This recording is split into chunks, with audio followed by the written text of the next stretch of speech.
ଗର୍ଜି ଘୁମରି ବାସି ବଜା ଢୋଲ ମୋହରିର ତାଲେ ବାଡ଼ ଦୁଆରୁ ମହକି ଯାସି ଭିନ୍ ଭିନ୍ କେତେ ପ୍ରକାରେ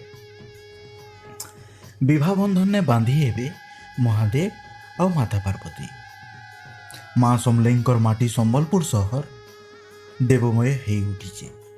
ଆଜିର ପବିତ୍ର ଜ୍ୟେଷ୍ଠ ଶୁକ୍ଲପକ୍ଷ ଷଷ୍ଠୀ ତିଥି, ଯାହାକି ଆମେ ଶୀତଳ ଷଷ୍ଠୀ କହିସୁଁ।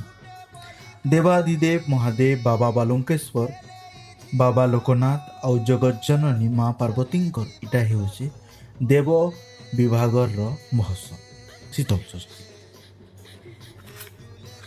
ଇ ଉତ୍ସବର କେତେଟା ରୀତିନୀତି ଅଛି ଆସୁନ୍ ଜାନ୍ମା ଇ ଭିଡ଼ିଓନେ। ପହିଲା ତ ଥାଲ ଉଠା।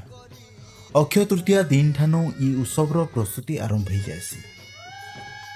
ପତରପେଣ୍ଡି ଭଗବାନ ଶିବଙ୍କର ଲାଗି କନ୍ୟା ଖୋଜା ଯାଏସି। ନିର୍ବନ୍ଧର ଲାଗି ରୀତିନୀତି କରାଯାଏସି। ଗୁଆଗୁଣ୍ଡା ଦେବତାମାନଙ୍କୁ ଗୁଆ ଦେଇକିରି ନିମନ୍ତ୍ରଣ କରାଯାଏସି।